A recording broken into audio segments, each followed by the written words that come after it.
Good morning, and welcome to Monday's session of Coffee and Coaching. So excited to be here with you today. Today, I want to do one. So sometimes with coffee and coaching, I'm a little bit more casual, but today I want to actually be pretty specific in talking about how you can start your own podcast, because I've had a lot of questions around it in the last couple of weeks as people have kind of got a little bit of time on their hands and figuring out, you know what, one of the things that I want to do is create my own podcast. Should I? Shouldn't I? And how do I do it? I'm a massive podcast fan, obviously. Love podcasting.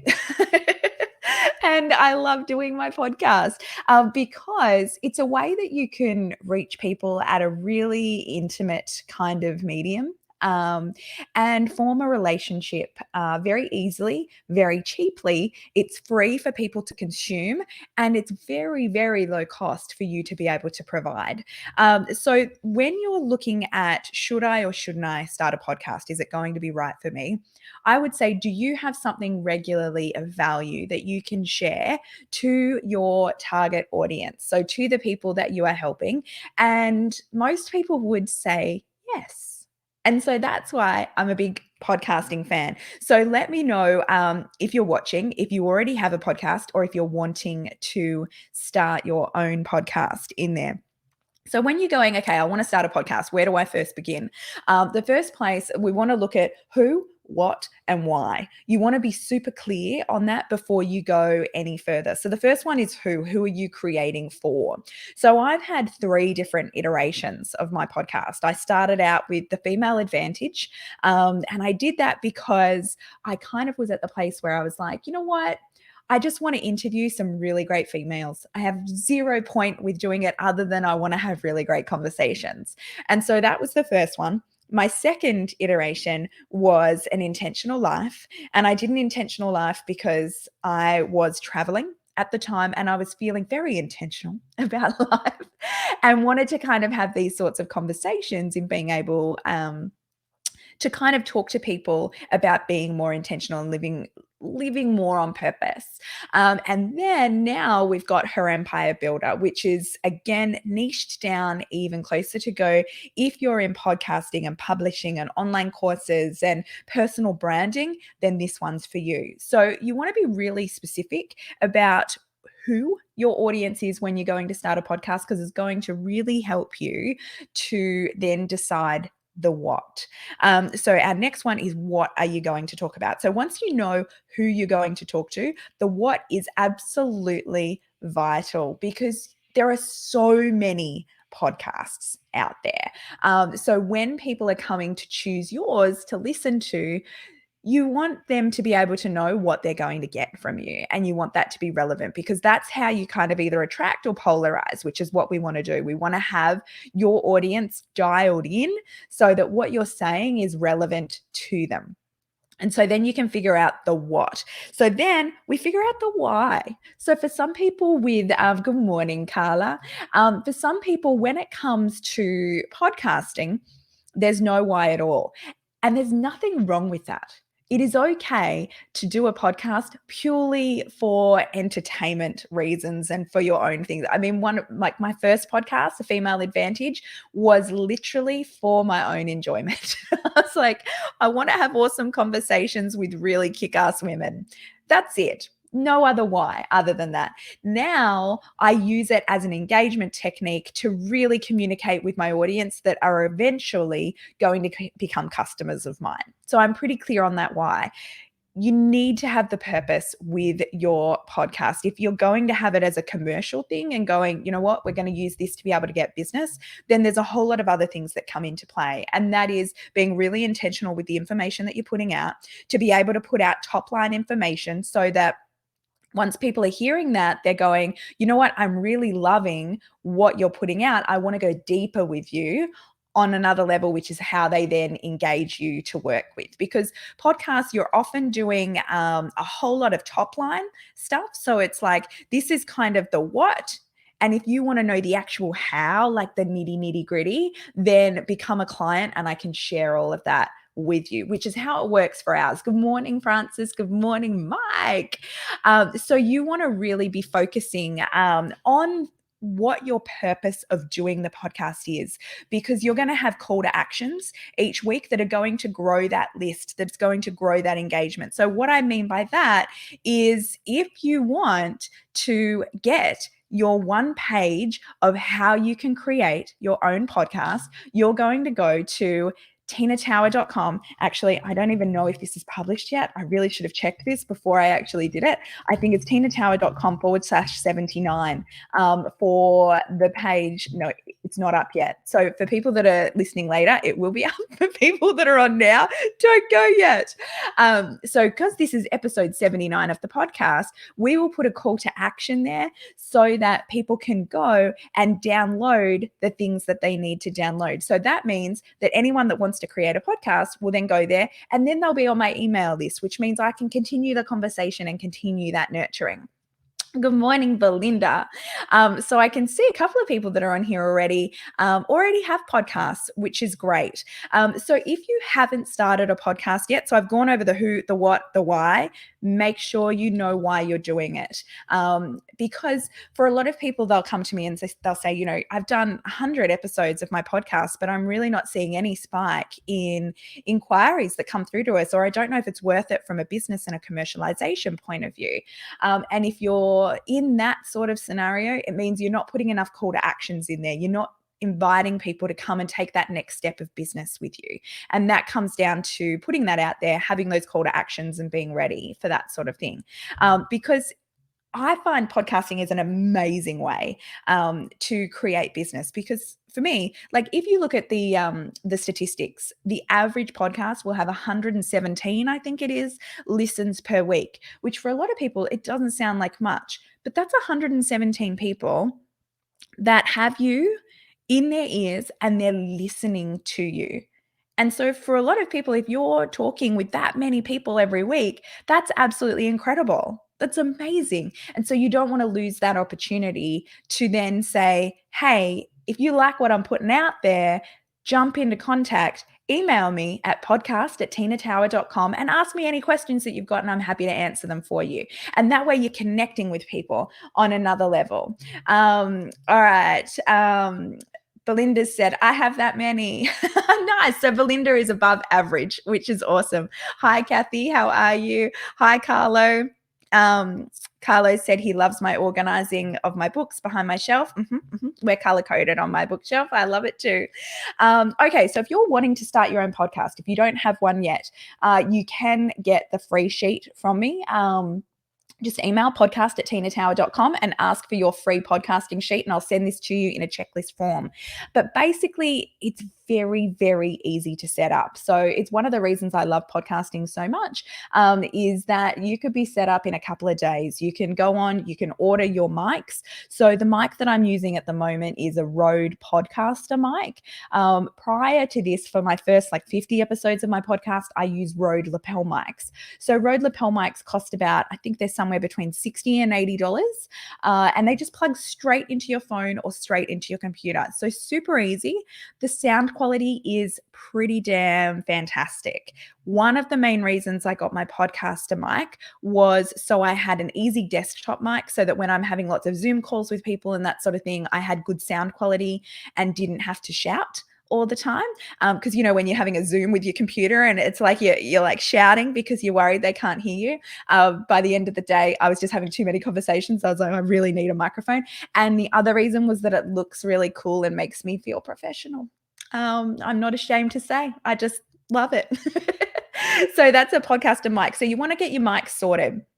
Once you have that, you have all the equipment to get your podcast going. That's the only hardware that you really need. Now, when you first search podcast hardware and what I do for that, you can end up with a whole heap of things. You can get mixing boards, you can get all of this sort of stuff. But I always take solace in that you don't need all that much. I will listen to a lot of really good podcasts that have, 500,000 downloads a week, and they use Rode lapel mics. like a $50 mic. It's incredible. So you don't need that much. Then you want to start setting up your intro and your outro. So every time that a podcast comes on, of course, for people that listen to podcasts, you have the intro and then you have the outro. So this is perfect timing for Francis's question of where do you get the music for the intro and outro? There are heaps of places that you can get music. I use a company called Music Bakery. So Music Bakery is a whole heap of music clips that you can get. Costs around $30, $35 for a licensed piece of music that you're allowed to use on your podcast as many times as you like, that's in about 60-second blocks. So it's not easy trying to decide what sort of music you want. I know you can waste a day doing this in kind of going through and you listen to all of the different little clips and you're like, oh, I like the sound of that. Like, do I want to sound like rocky, or do I want to have tranquility, or do I want to have like the piano, or do I want to have like the super build up motivational music? Like there's so many different options that you can choose. And so I would set a time limit on yourself and go like, in 30 minutes, you have to choose the best thing that you've heard so far. Otherwise, you can waste hours and hours going through every single different clip because there are thousands of them. So kind of think about what you want for the feel of your podcast and then go with something that is in line with that. So then you get your music and then you want to first record your intro and your outro. So it's figuring out what do you want to say on that. And so you're obviously going to do your introduction. This is where the who comes in and the what comes in, because I think on the intro you want to be really clear, talk specifically to that person who you're making this podcast for, and tell them every time how they can take the next action with you. So like one of mine and how we start a lot of conversations is every time on the outro we say, have you got any questions? If I can help you with anything, email me, podcast@tinatower.com. And so we're repeating that over and over again so that if someone's stuck on a business thing or they've got a question about the episode, they can very simply get in contact, and that way we can start the conversation, because you don't want to be elusive. You don't want to, have people want to engage you further and want to start something with you, but not know how. And so having that in there all the time is really, really helpful. So then you want to design your cover art. Now, for people that love design, you want to keep your cover art super duper simple. So you don't want to make it really fandangled. You don't want to have all this crazy design on there because it's tiny. So when a lot of people are seeing it, they're seeing it on their phones, which is about 1 centimeter by 1 centimeter. So very, very, very itty bitty. So a lot of people will put something like the title on the front. They will put a picture of themselves and the name of the podcast. That's it. That's all you want. Make it simple, make it punchy. Again, keep it in line with the branding of what else you've got, and then that's it. Go for it. So you can get something done like that on Fiverr. So Fiverr is something that I use a lot for itty bitty things like that, tasks. So that's Fiverr. And you can put that on there. Oh, Mike says, thankful that Tina is helping me actually convert our audience for her coaching and guidance. Thanks, Mike. Mike is one of my coaching clients. So for that, and that's an important part, we do want to focus on converting clients. We do want to focus on having a call to action that people can use that can then engage you. If that's the purpose of your podcast. Sometimes that's not the purpose of your podcast. So it's working out what is the purpose and really being in line with that. Okay, where was I up to? I was talking about cover art, making it simple using Fiverr. So you can do it using Fiverr, will cost you about $10, or you can do it yourself in a program like Canva if you don't have any of those design programs. So you want to keep it nice and simple. Okay, then we look at hosting. So you've got your cover, you've got your description written, you've got your intro and your outro, you've got your first episode. So we want to do for episode 0, I would do a really short, like 3 to 5 minute, this is what you can expect from my podcast going forward. And that's the first one that you put online. So I use Libsyn for mine. That's Libsyn. That is the hosting company that I use. The reason I use it is it's one of the biggest. So it costs about $15 a month, depending on how many episodes you're publishing. But for most people, it's about $15 a month. And because most of the big ones use it, it's never gone down. So I've never had a problem with it. It pushes out to everything really easily. So you can put it on Libsyn and it'll push out automatically to Apple Podcasts, Google Play, Spotify, SoundCloud, Stitcher, What are all the other ones? There's lots of other ones. But it pushes out automatically to all of that. iHeartRadio, there's quite a few that it goes on there. And so I go for simplicity and reliability, which is why I go that one. Now, if you don't go Libsyn, there's a whole heap of other podcast hosters. And so you can have research, do your own research and figure out what one is going to be right for you. But that's the one that I use. So then when you've got your first episode, you upload it onto Libsyn. It'll then take some time to index across to both Google Play and both Apple Podcasts as well. So this is why we do episode 0, is it's not like you can go on and go, okay, when I first release my podcast, I'm going to load it onto Libsyn and then I'll do a big launch tomorrow, because you don't know when it's going to be indexed on the main podcast apps that people listen on. And so I recommend putting out episode 0 first and then just waiting, because it can take anywhere from, it could be there the next day, it could be there in 14 days. That's kind of the top line. Most people, it's there in like 3 to 5 days. So you want to put that out and you have your next episodes ready to go, but you don't put anything else out until you see that show up in the podcast listening apps. And so then as soon as that hits, you go, okay, now I'm getting ready to launch. So it's up there. You do your big social media promotion in going, whoop, whoop, here we go. It's out here. It's there. And then as soon as that comes out, then put episode 1. And then 48 hours later, put episode 2. The reason that I do that straight away is because it's likely when you do that it'll hit the top charts. And so if you want to be able to say, when our podcast was released, we were on the iTunes top 10, which is always a nice thing. If you follow that system, you'll get in the iTunes top 10. It may only be for like an hour, so keep an eye out, but it'll usually jump up there and then it'll start to taper down because you've got that high activity when you first go out. So Sammy said ours got approved last week and was indexed within 48 hours. Good work, Sammy. So Sammy is just releasing her new online course and podcast to go with that too. Sammy, put it in the comments so that people can see the link to your new podcast as well, so people can do that. Good morning, Clint. Clint has an absolutely sensational podcast for dance studio owners.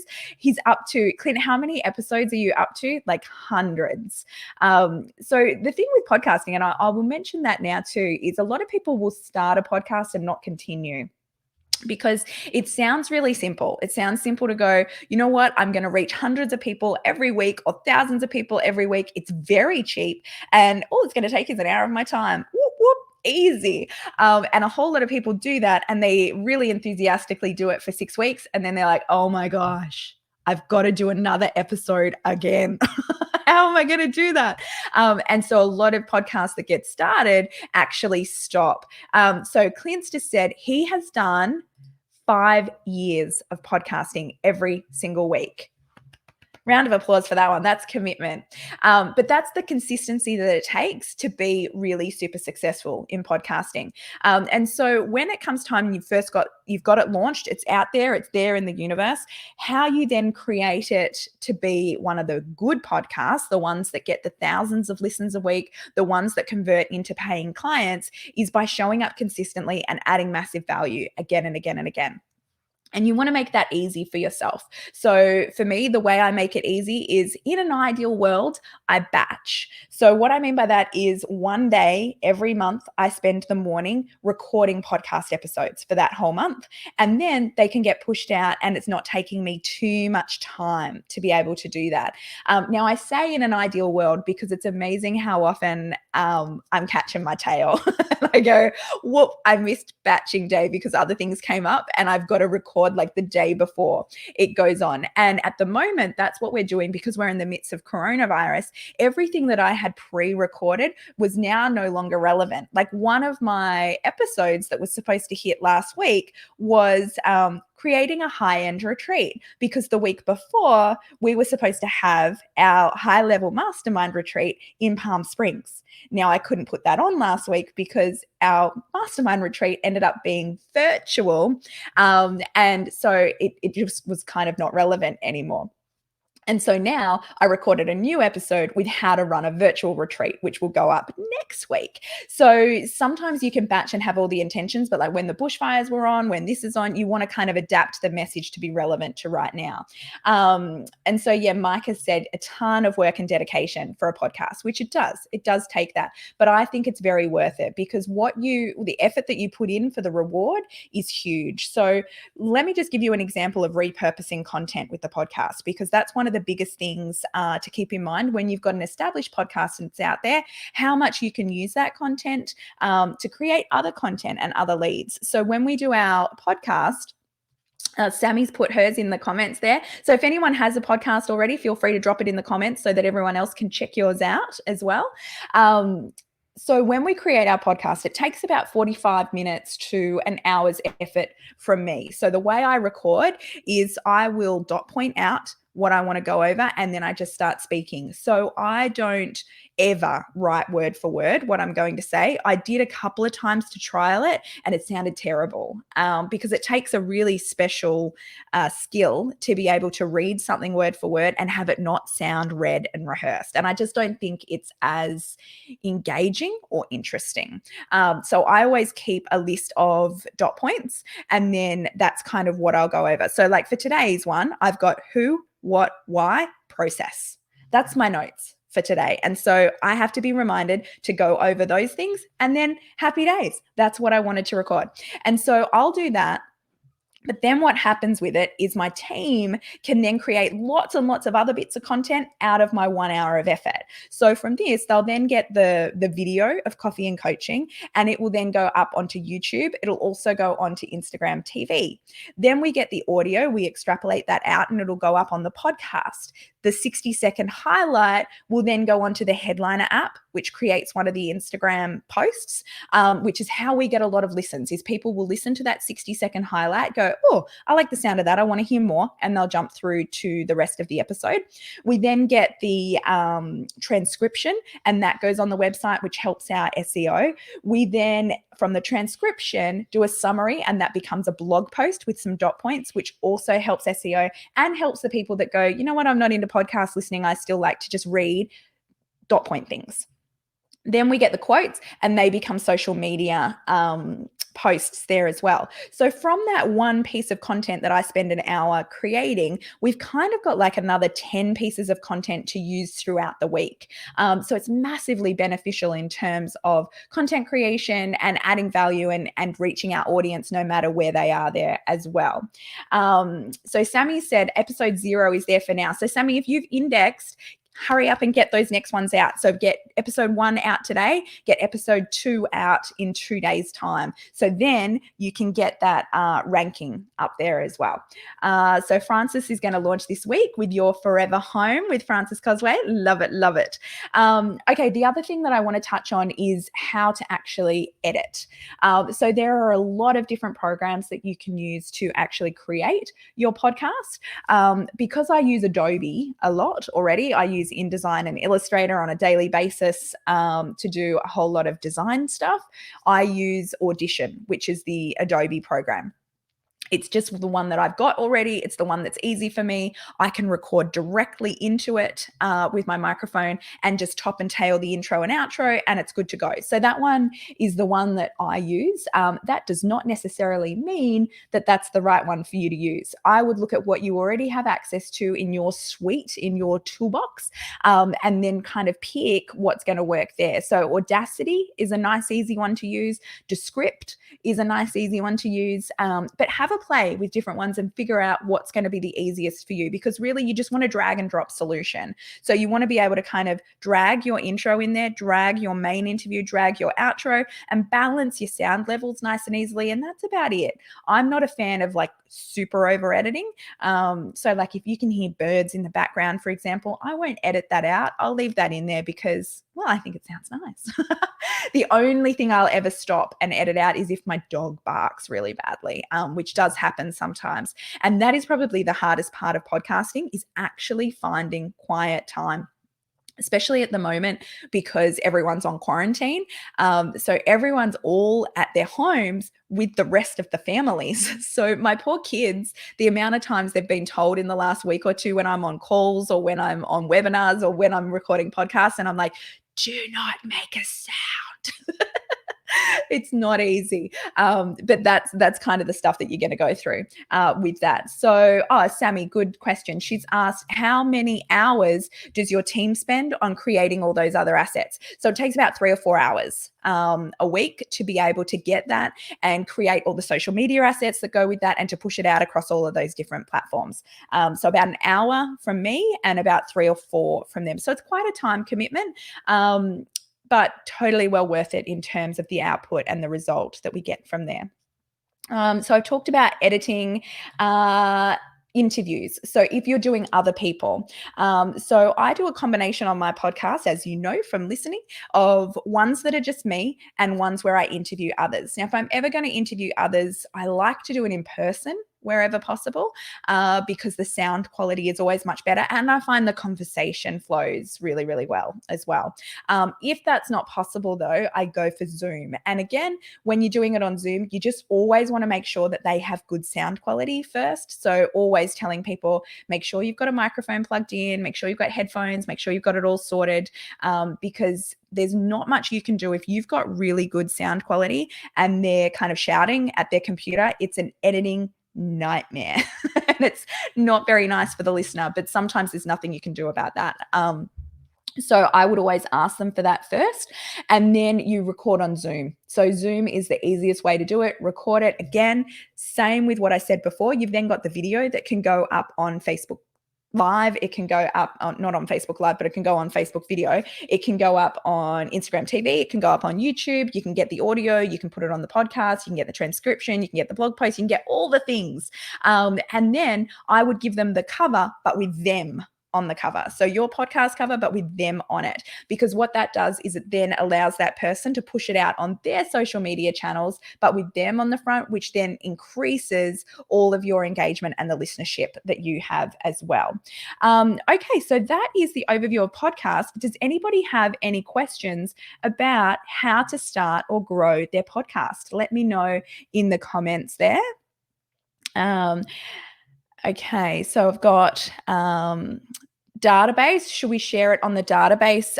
Is one of the ones that I've got here. So it's a good way as well to, if you're sending a weekly email to your database, to be able to say, hey, here's the new episode that can help you, and to give them the downloads that correspond with that as well. All right. No other questions coming through. So hopefully that helps you in podcasting. As I said, massive podcast fan. I do think it's one of the best mediums that we can use at the moment. It's one of the cheapest that you can use to reach that amount of people. And it gives you so many other opportunities to be able to market and have valuable content that can go out as well. So get podcasting. If you're stuck on anything or you want everything that I've just said in a checklist form, email me podcast@tinatower.com and I will send that through. Francis has asked how many podcasts a month should be interviews. With podcasting, there's no rules. So you can make up your own rules. It all comes into the purpose of the podcast. So I kind of do one interview for every 2 or 3 solo ones, but that's just how my pattern ends up. So you could have 100% interviews. Totally up to you. One of my favorite things about podcasts is there's no rules. It doesn't matter how long you go for. You can go for 5-minute episodes. You can go for 50-minute episodes. You can do 2 a week. You can do 1 a week. You can do 3 a week. It doesn't matter. So it's working out that who is it for? What would they want? What are you going to include in there so you can be really specific on your message, and why? So what is the purpose of it? And that will help answer all of those other questions as well. Stacey said, so helpful. You're welcome. We've got so many episodes recorded, but just need to get it launched. Yes, launch that baby. So hopefully that has helped running through the process of how to get that launched, and it makes it nice and simple. People can make a really big deal out of starting a podcast and being like, oh my gosh, there's so much involved. I like, one of my favorite quotes that I've got up on my wall is, what if it was easy? And it's a question I ask myself again and again and again. And it comes into podcasting. It doesn't need to be that complicated. Do it nice and simply and easily, and just get it up there and get it launched and start connecting with your audience in a really, really intimate way, which is beautiful. Francis has said, do you have a mic and a stand, or it all comes together? So I use the Rode lapel mics, and then I've got the Rode podcaster mic that I'm talking on at the moment. And I've also got the arm that goes with that, which attaches to my desk. So I would recommend that. Otherwise, I would be holding it and using it like Mariah Carey, which I would probably get carried away with. So it's a good thing that I have the arm. Alrighty, everyone, get podcasting. Any questions, again, email me and I will send you that checklist and help you get going. Have an absolutely fabulous week. See you later.